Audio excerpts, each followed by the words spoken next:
topic of presentation is basic muscle structure. Okay, there are around more than 400 muscles are present in our body. More than 400 muscle, and muscles are mainly three types: skeletal muscle, cardiac muscle, as well as your smooth muscle. Among all three, skeletal and cardiac muscles are straighted muscle. Straight muscle means they are having a straight fibers. Fibers are going straight, whereas smooth muscle doesn't have this type of property.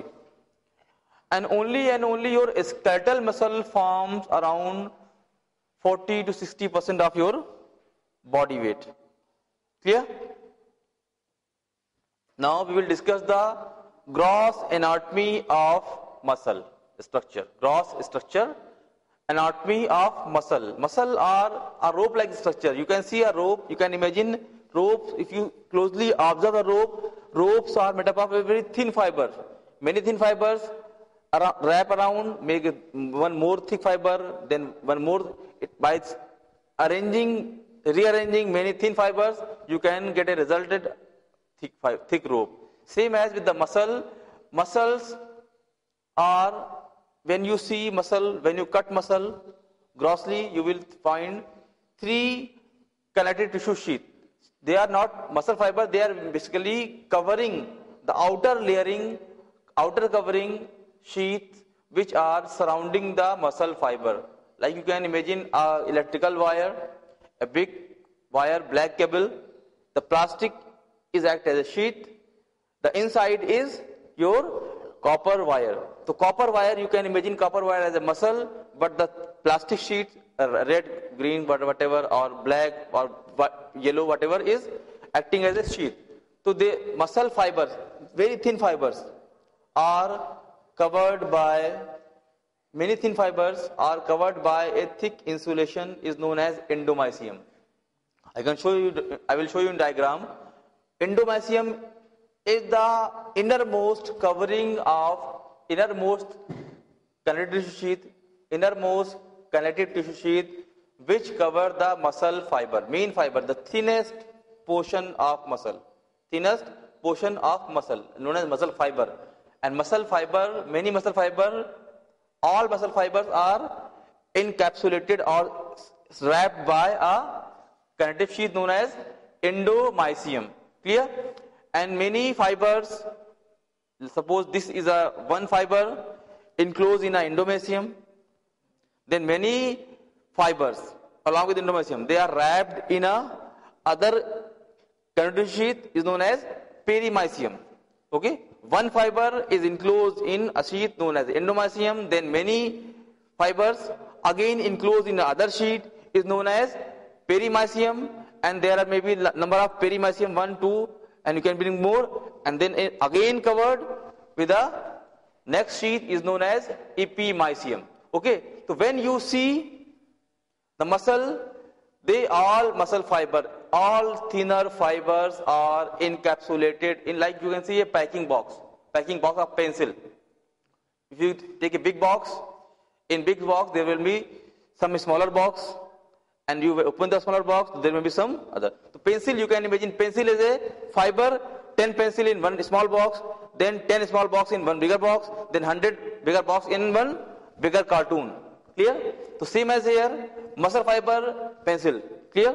Many pencil in one box, small box is endomysium. Many endomysium covered in many endomysium along with some fibers covered in a big box is known as perimysium. And many big boxes are covered in a very big cartoon is known as epimysium. So as a gross, when you see muscle from outside like this, you will feel only endomysium. But when you cut, suppose if you see like this, okay, so you will see only endomysium. But when you see from here, if you see the electrical wire from this side, you will feel only one. But when you cut and see from the front, you will see there are number of fibers are originating. Same as with muscle. I will show you in diagram how they are structurally arranged. And this is the hierarchical arrangement. When you talk about the hierarchical arrangement of muscle is made up of protein. And basic building blocks are known as trophocollagen. Many trophocollagen unite, make one wrapped. Is 1, 5, again 5, again more 5. This type of arrangement is muscle. Okay.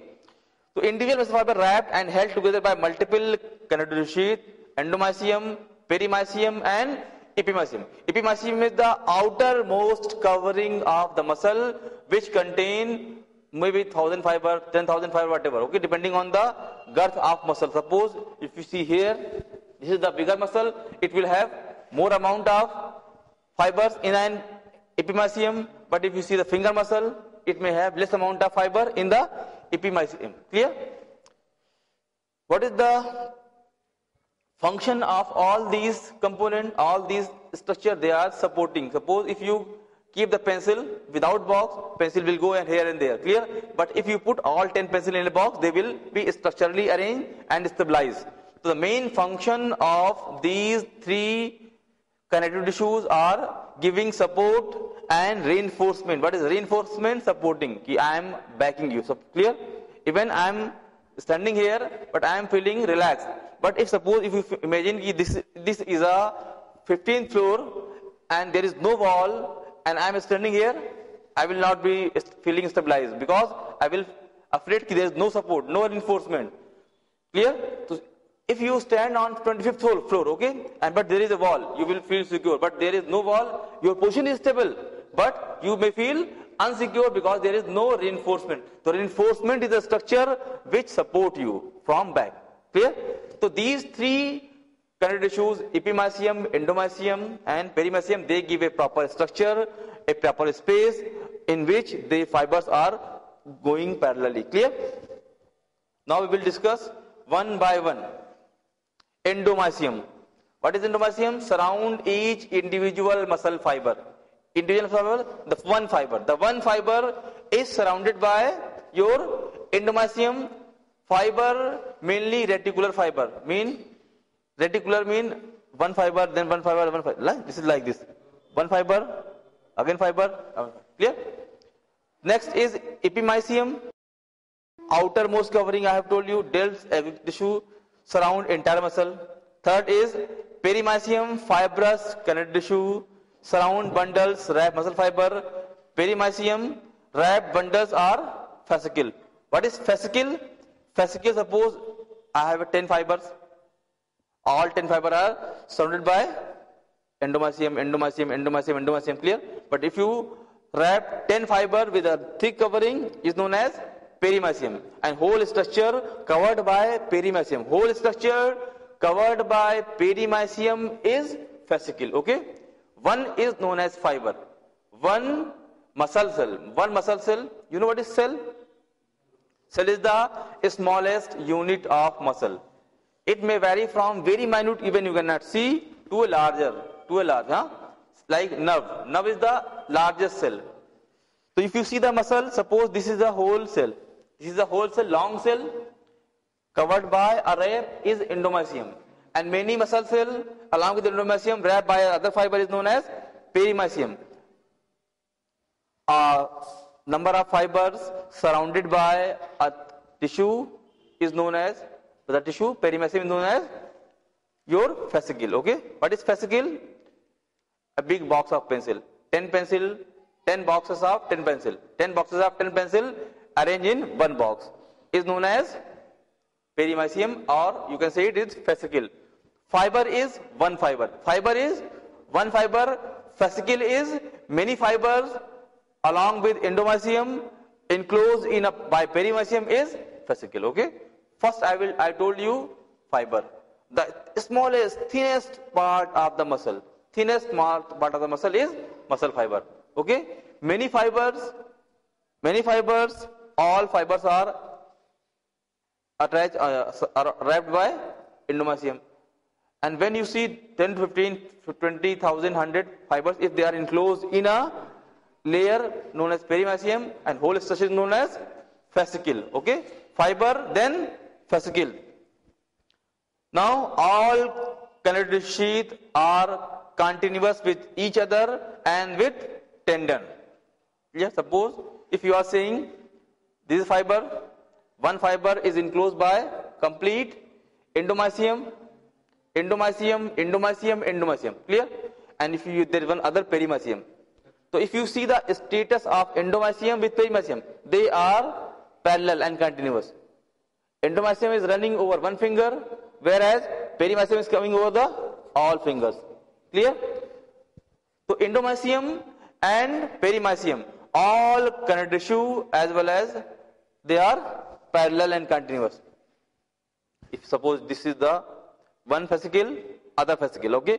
When you wrap it with a complete is perimysium. So if you see the status of all, this is the endomysium, the parallel to endomysium is perimysium, the parallel to perimysium is epimysium. Okay? Epimysium is the outermost covering of the,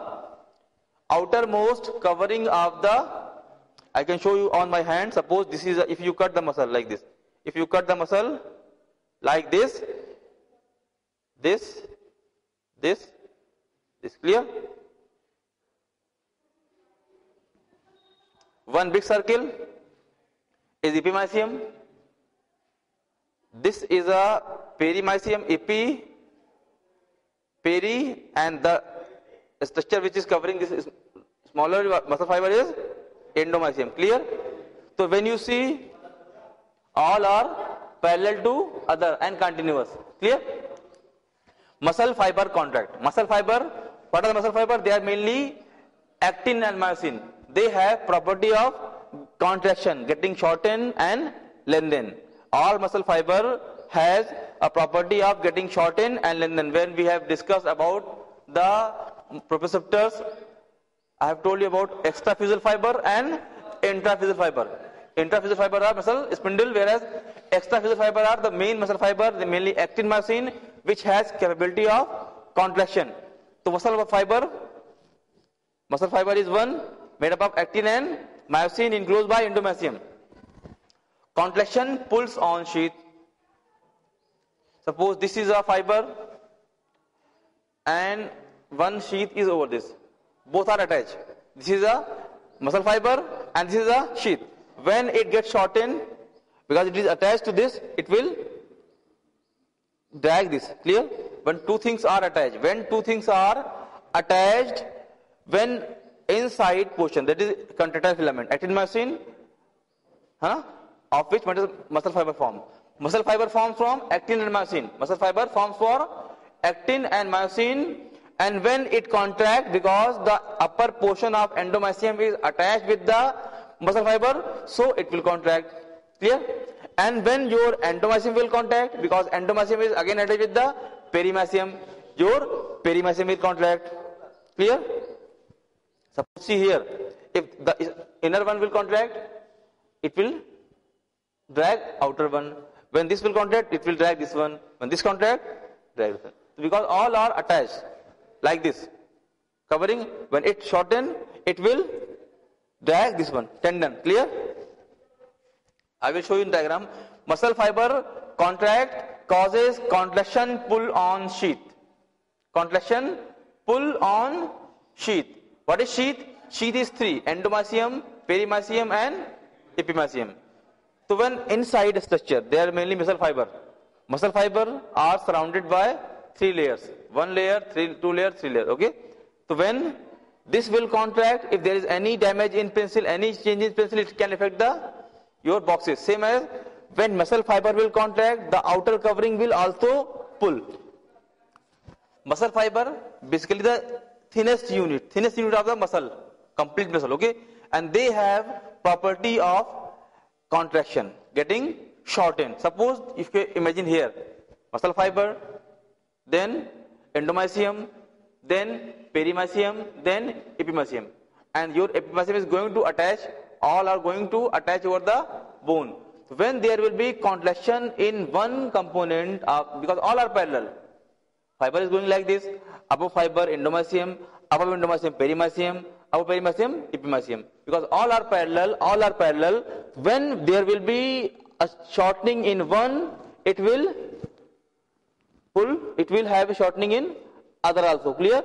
So when, because of shortening, they will drag the bone. So contraction pulls on sheath. Because of contraction in contractile element, that is muscle fiber, which is made up of actin and myosin, because of contraction in those contractile element, your sheaths, epi and endo and peri, they will also have some amount of pull on sheath. Clear? And sheath transmit force to bone, because your all sheath, your epimysium, perimysium and endomysium, they are going to attach over bone. Muscle fiber never attach over bone. Muscle fiber never attach over bone. Clear? Muscle fiber doesn't attach. They are inside the these three sheaths. So sheath is going to attach to bone, from bone to muscle. In between there is tendon. There is a tendon which doesn't have muscle fiber. Tendon is made up of all three: epimysium, endomysium and perimysium. Clear? They are elongated. Structure, and they are going to attach with the bone. But inside they are attached with the muscle. And when there is a pull, contraction in that fibers, they will pull the tendon, and tendon will pull the bone. Clear? And bones ultimately moves towards the direction of pull. If you suppose this is a fiber, this is a smaller one is a fiber, inside the fiber, and outer covering is little larger. When you pack anything, if you pack anything, the box should be little larger than the size of the pencil. Clear? So same as the outer covering, this endo, epi or peri, they are larger in size, lengthen than the fibers. So when they are going to attach, muscle fiber will not attach to bone, only your epi, endo and peri will going to attach to the bone. Okay? So when there will be any movement in the contractile element, it will have produced movement here, and because of movement over here, it will drag the bone. Clear? So this is the main function of these three connective sheaths. Muscle fiber will bring contraction, and because of contraction in muscle fiber, because they are attached with these sheath, they will pull some force on a sheath, and sheath will pull on bone, and bone will move. Clear? Now, what is the function of this three things? There is two things: muscle origin and insertion. Ultimately, muscle is waste without bone, and bone is waste without muscle. That's why we always study musculoskeletal system.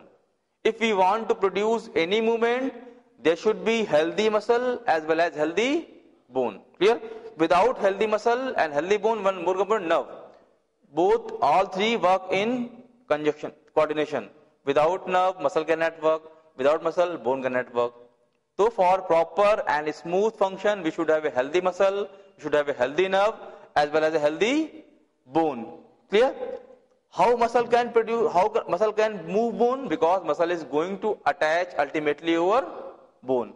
Muscle is going to attach over bone, and muscle is attached over bone by two ends. Two ends. One is known as origin, another is known as insertion. Insertion is always towards the more mobile side. Suppose this is, if you see, this is your arm. Clear? See the biceps. Biceps is originate from scapula. And inserted over the radial tuberosity of radius. So this, when you are moving this, see, in this movement, your scapula is not moving properly, but this bone is moving. So where the bone is moving is insertion. Okay? So insertion is always towards the attached side. Insertion is always attached towards the mobile side. So where bone is able to move more, muscle will be inserted over that area. Second is origin. Origin is always towards the less mobile side. Origin is always towards the less mobile side. The muscle has one origin, it has one insertion. Insertion should be always over the area where bone is able to move. It means near the joint. Where bone is able to move more, near the joint. And where bone is not able to move, somewhere in, suppose if you want to move the bone here, you cannot move because there is no joint. But if you want to move bone here, you can move. So insertion is always near the joint, whereas origin can be anywhere. So muscle has two components, one is origin and other is insertion. and by contracting muscle, by shortening the origin side toward the insertion side. Suppose if you see the biceps, your biceps is going to shorten toward the origin. This is the origin. Biceps originate from the coracoid process of scapula by two heads, long head and short head. And when you are going to flex your elbow flexion is most important function, because without elbow flexion, if suppose someone lost his elbow flexion, he cannot do any movement. If you want to eat, you cannot eat. Whatever movement, whatever flexibility you have at shoulder joint, if you want to comb, you cannot comb, because these all activities require your elbow flexion. Clear? So biceps originate from two heads, long head and short head, one from coracoid process and one the tip of scapula, and ultimately inserted over the. So you can see insertion is near the joint, whereas origin somewhere in the scapula. So always remember, origin is always in the area of more movement of the bone, and origin is always in the area of less movement toward the bone. And what is direct attachment? Epimysium is attached to bone periosteum. I have told you muscle fibers, they are basically contractile. They are not going to attach with bone. Muscle fiber are not going to. They are having some cover, and by means of cover they are going to attach with bone, because bone is harder structure. Bone is a harder structure and muscle fiber are very delicate structure. When you are going to attach some delicate thing with harder thing, it can damage. Harder thing can damage delicate thing. So muscle fibers, which are mainly actin and myosin, they are not going to directly attach with the bone. They have their epimysium, and extension of epimysium is going to attach with your bone. So this attachment is known as peri-epimysium. Peri-epimysium ki attachment. What is the outer covering of bone? Periosteal layer.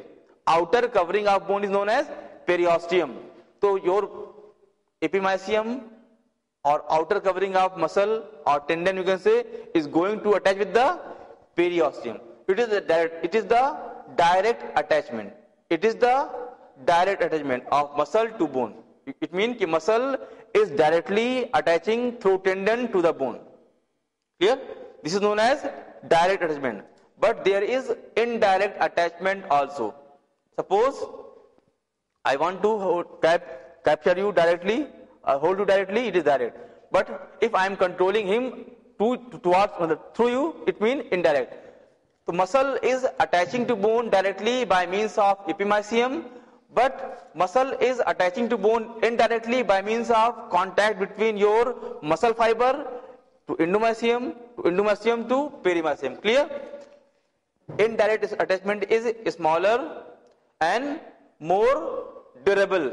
Indirect attachment is smaller and more durable, because there is less chances of injury. There is less chances. Suppose if I hold you and I want to damage him, I cannot. But if I am directly holding you and want to damage, I can damage. So indirect attachment of muscle to bone is more durable, whereas direct attachment is less durable. Connective sheath extend beyond the muscle. Connective sheath extend beyond the muscle. As I have told you, suppose this is fiber, so your sheath will be beyond the sheath is covering. Fibers are actin myosin, so they are smaller. When they are going to match bone, they are not there. Only your outer covering is to attach the bone. Clear? That is why they are saying connective sheath extend beyond the muscle. They are rope-like structure. Rope-like means they are going to become a rope. If you hang anything over muscle, it can tear, because it is made up of fibers. It is made up of fiber. Fiber can tear easily. But anything like cord-like solid structure, it doesn't have flexibility, so it is more powerful. So your tendon is rope-like structure and sheet-like aponeurosis. Sheet means flat. So when your fiber are not there, the only membranes, epimysium, endomysium, and perimysium, so they will look like a flat sheet. Sheet means this is a rope-like structure. This is a structure. This is a rope-like. This structure, tendon, when tendon is attaching to bone in this shape is rope like tendon, but when your tendon is going to flatten and attach to the bone is flat sheath like. Okay, this sheath like tendon and this is the rope like tendon. Circular tendon, it can be any type, either rope like or sheath like. Anchors muscle to connective tissue covering a bone, cartilage or fascia or another muscle. Clear? As I have told you, if your delicate structures are going to attach with harder structure, they can get damaged. But when muscles are using their coverings are harder because they are made up of connective tissues. So when their coverings are going to match with bone, fascia, cartilage, so muscles are safer. Muscles are safer. Clear? When you are directly involved in any act, you can get damage. But when you are using someone to do the act, so you are safe. If there will be any injury, it will be to only him who is involved in the activities. Clear? Now come to microscopic anatomy of skeletal muscle fiber. I have told you the gross anatomy. When you are seeing the muscle from outside, many fibers wrapped in perimysium, then epimysium. It is outer side. But when you differentiate, when you analyze the one structure, one muscle, one fiber. Now I am going to see the microscopic anatomy of one fiber, long cylindrical cell. They are one muscle fiber. Now I am talking about only one muscle fiber. They are long cylindrical cell,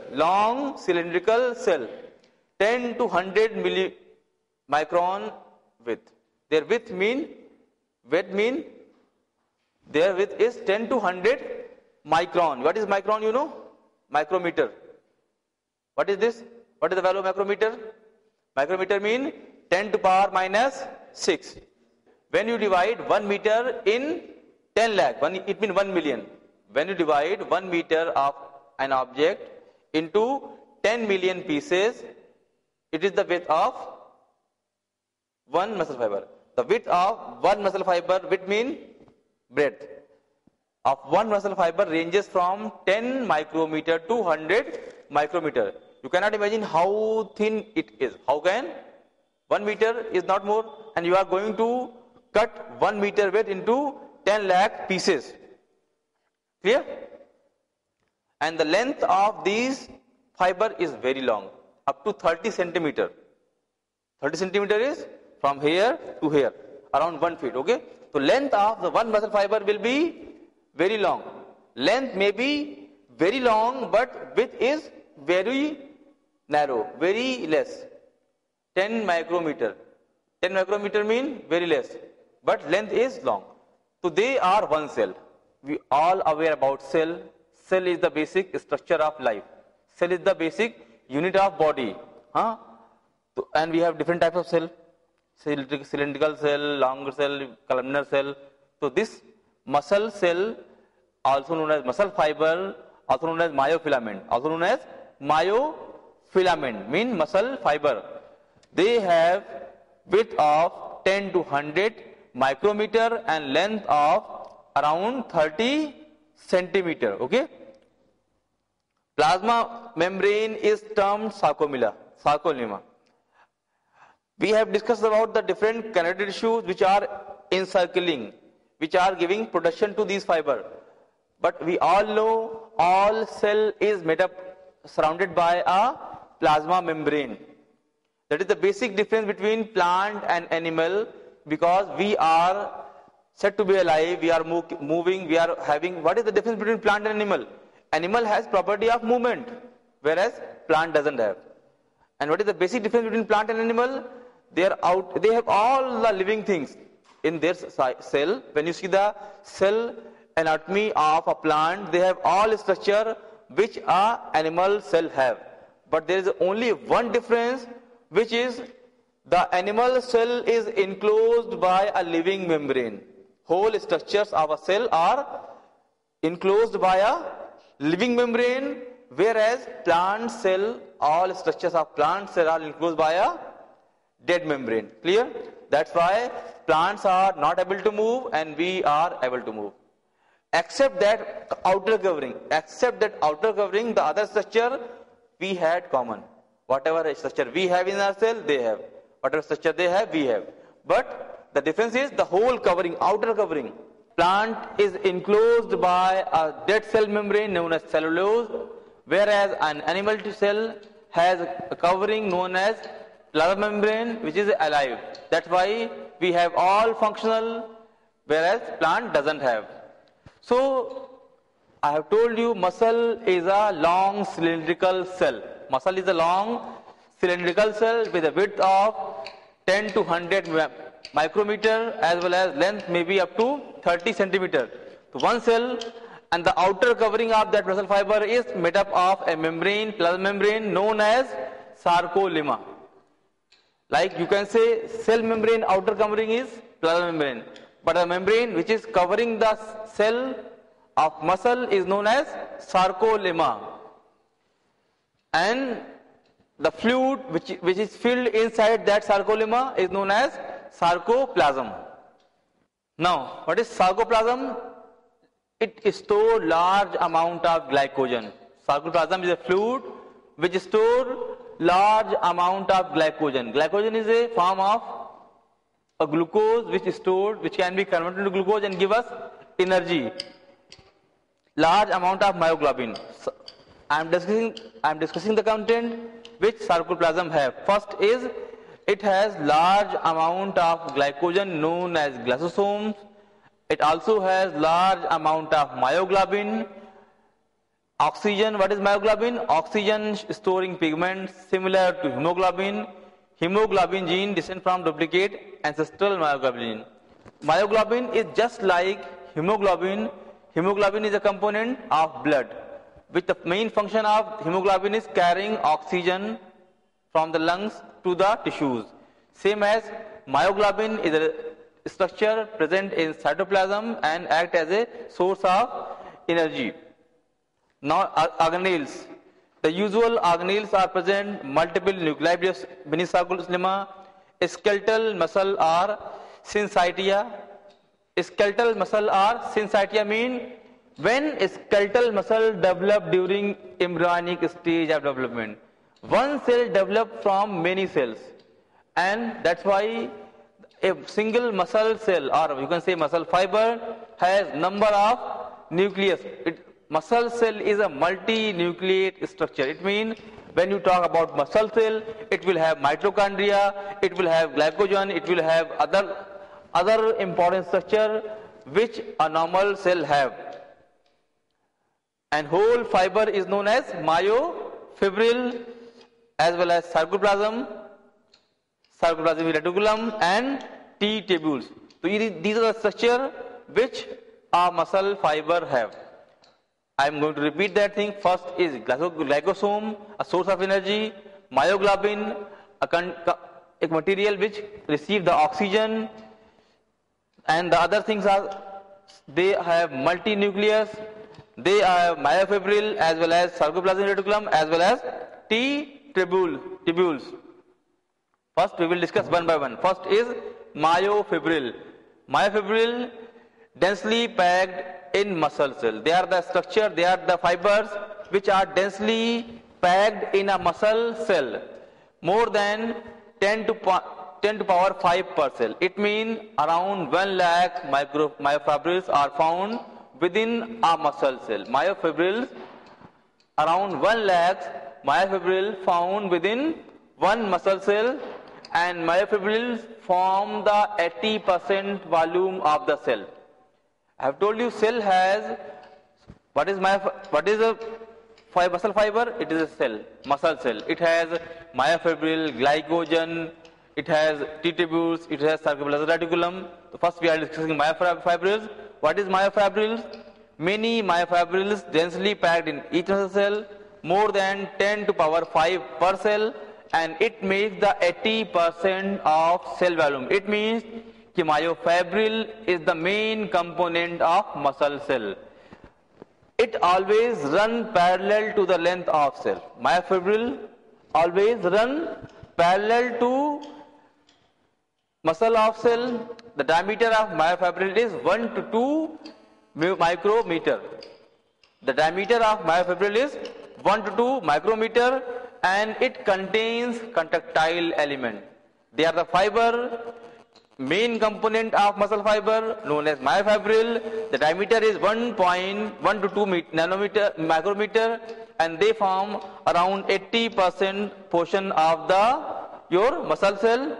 And these myofibril are having contractile property. Now I am going to analyze what is the different structure, how we can make myofibril. When you see myofibril in a light microscope, you will find different bands are there. Different bands are there, known as A band, also known as dark band. Light strip in center, S zone bisected by M line. All things are clear in the diagram. You can see in the diagram every zone. Myofibril, they are the main contractile unit, and they by their proper arrangement they are making different line, and these myofibrils are the basic functional unit of the muscle contraction. They have S zone, which are bisected by M line, same as I band. They are light band, bisected by Z disc. Sarcomere, region of myofibril between two Z disc striation. What is sarcomere? One Z line this side, one Z line this side, dark band and light band. You can put two Z band at one side and other side, and in between there is light band formed by your I band, dark band formed by your M zone, M line, and both are all structure make one sarcomere. I am again going to repeat. Sarcomere is formed by two Z line. In between there is light band formed by I band, dark band formed by M band, and complete form a one sarcomere. Region between myofibril and two Z disc is striation, repeating pattern of drag, and this pattern is repeated everywhere throughout the whole length of muscle. Suppose Z band, one Z band, two Z band, three Z band, four Z band. This type of repetition, one Z band, two Z band, three band. One Z band consists of I band and M band. I band is lighter band, M band is darker band. So throughout the whole length of muscle fiber, these arrangements are there. Near perfect alignment of band between myofibril give entire cell stripped appearance. Stripped means something in layers. Something in layer. So when suppose this is I band, Z band, M band, I band, M band.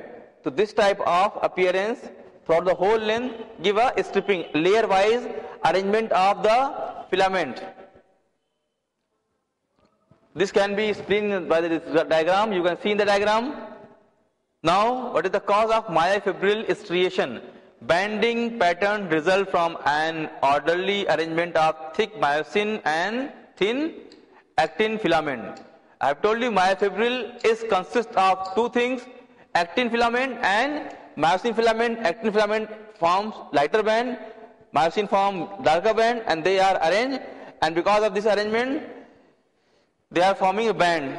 Thick filament extend entire length of A band. You can see in the diagram.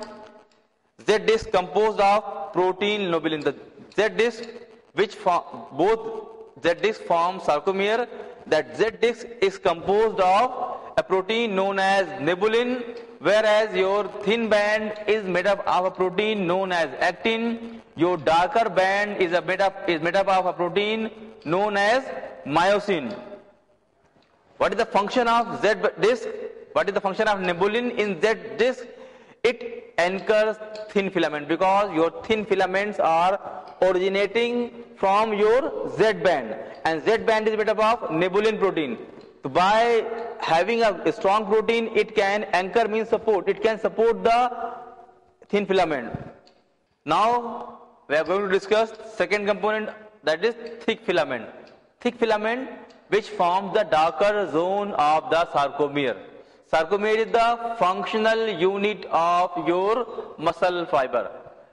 How can we understand the contractile property of muscle? When we will be able to know the complete structure and mechanism of function of these I band, H band, M band and Z line.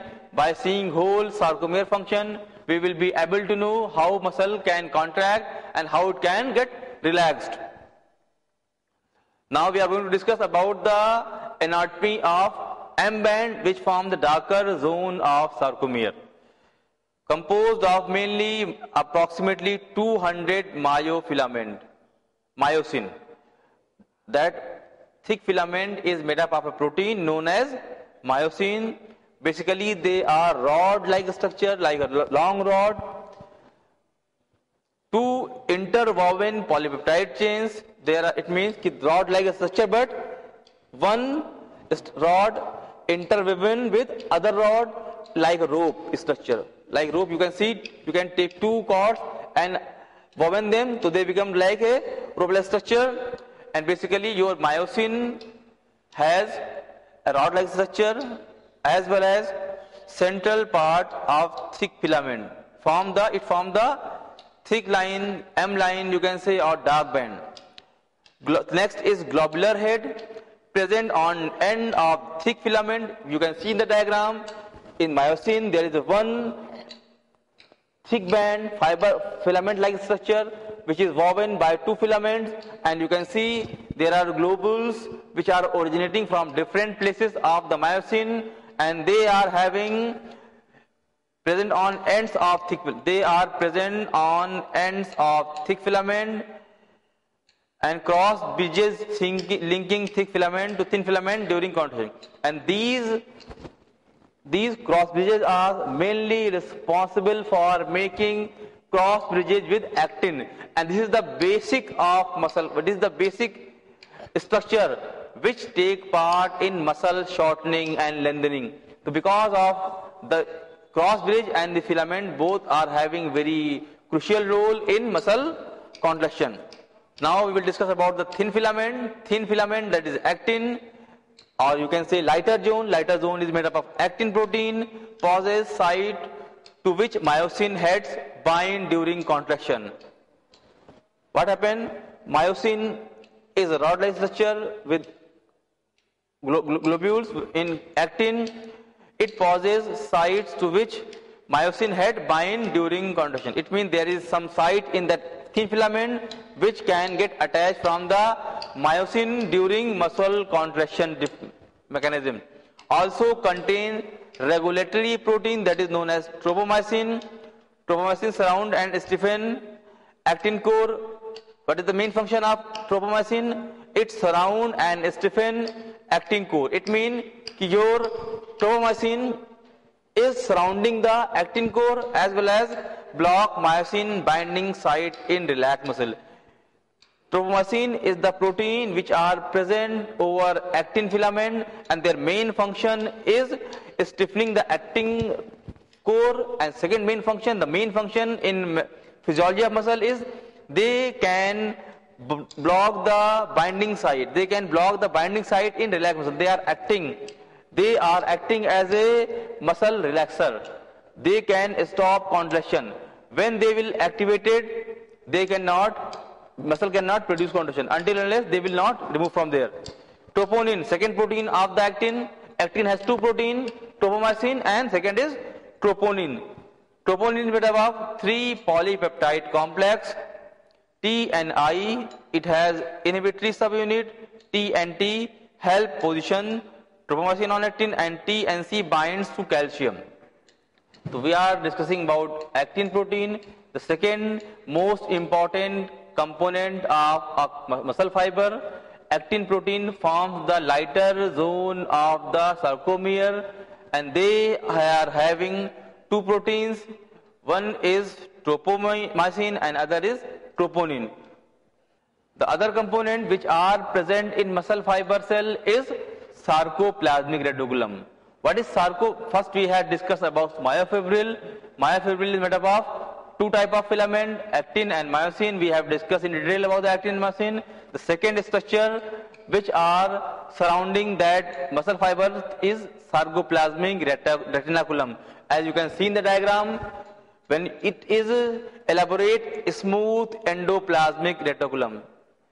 interconnecting tubules loosely surround each myofibril. When you see in the figure, all sarcoplasmic reticulum are going to interconnect between two myofibril. Regulate intracellular calcium level. This is the main function of sarcoplasmic reticulum. All your calcium which is required for muscle contraction. Generation of muscle contraction cannot take place without sufficient amount of calcium. That means there should be at least 10 to power minus 6 mole of calcium should be available at the end plate or the muscle fiber level to generate the contraction. But if there is no sufficient amount or this amount of calcium is present there, muscle contraction cannot take place. We will discuss how these calcium play a role in muscle contraction in the muscle physiology. But you in anatomy should know all the calcium is stored in endoplasmic reticulum, which is just interconnecting tubules loosely surround each myofibril. Calcium releases on demand during stimulation, because without calcium muscle contraction cannot take place. During resting stage, calcium is stored within the sarcoplasmic reticulum, and when required, when you apply any sufficient amount of threshold to get muscle activated, it can comes out from endoplasmic reticulum and sarcoplasmic reticulum and causes cross bridge formation between actin and myosin. So ultimately muscle will contract because of formation of actin and myosin cross bridges. Now next important structure of muscle cell is T-tubule. What is T-tubule? Invagination of plasma membrane, that is sarcolemma, elongated tubule penetrating cell anterior. Because we know there is a number of muscle fibers, and they all are contracted together. So how information of one fiber passes to other fiber? It is only because of presence of your T-tubule. T-tubule, the main function of T-tubule, it intimate contact with sarcoplasmic reticulum. Second, electrical impulses travel along sarcolemma, also along T-tubules. Whatever impulses comes from your motor nerve, they will travel to sarcolemma as well as through T-tubules to the other, from intercellular component or intramuscular area to outer area. Conduct impulses to deeper region of muscle. Suppose if some impulses come to your superficial tissues, it should go to the deeper level, and the deeper level of penetration of impulses is only because of presence of T-tubules in the muscle fiber. And the other function of T-tubule is transmit to every sarcomere. Whatever impulses is coming to one area can be transmitted to other areas of muscle fiber is because of presence of T-tubule. And impulse signal calcium release form SR.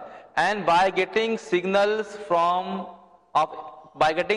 of impulses from T-tubule, the sarcoplasmic reticulum releases its calcium, and because of release of calcium, it can cause muscle contraction. We will discuss in muscle physiology. So these are structures which are mainly responsible for muscle contraction. So we had discussed about the muscle structure, their arrangement, their component, as well as we have discussed about their series elastic component as well as parallel elastic component. Parallel elastic component mean your epimysium, your perimysium and your endomysium. They are the outer covering of your contractile element of muscle. And what is your contractile element? They are basically actin and myosin. But I have told you, actin and myosin, they never directly attach to bone. And when they are not directly attached to bone, they cannot produce any force over bone. So how muscle contraction can bring movement in bone? It is because of presence of these three connected tissues. First is endomysium, then epimysium, and then perimysium, and then epimysium. All fibers are enclosed in endomysium, and many fibers are enclosed in perimysium, and thousand number of fibers are enclosed in epimysium, and all are going to attach with bone. So when there is any mobility in your contractile element, that is actin and myosin, they will produce same effect over the connective tissues which are directly attached with the contractile element, and because of mobility in one, other will move, and because of movement of other tissues, they will move the bone towards the side of origin. Clear? So then the main contractile element is made up of a sarcomere. Sarcomere consists of two Z bands. In between there is light zone, dark zone. Light zone is made up of actin protein. Dark zone is made up of myosin protein. And when actin and myosin comes closer, they can cause contraction. When they go apart, they can cause relaxation. So by this coming and going of the closeness of actin and myosin, they can cause muscle contraction. So the major structural unit of muscle is sarcomere, and sarcomere, or you can say muscle cell. Muscle cell is mainly muscle fiber which it is surrounded by a plasma membrane like other cell. All cells are surrounded by all living cells are surrounded by living plasma membrane, but muscle cells are surrounded by sarcolemma, a membrane which confines whole cell. Sarcolemma has number of structure like mitochondria, like endoplasmic reticulum. You can say sarcoplasmic reticulum. Sarcolemma, same as there is some structure known as actin protein, myosin protein, nibulin, tannin, and all these proteins are responsible for muscle contraction. So we had finished the structure of muscle, and you can understand better by seeing the proper diagram which is given in the slide. Thank you.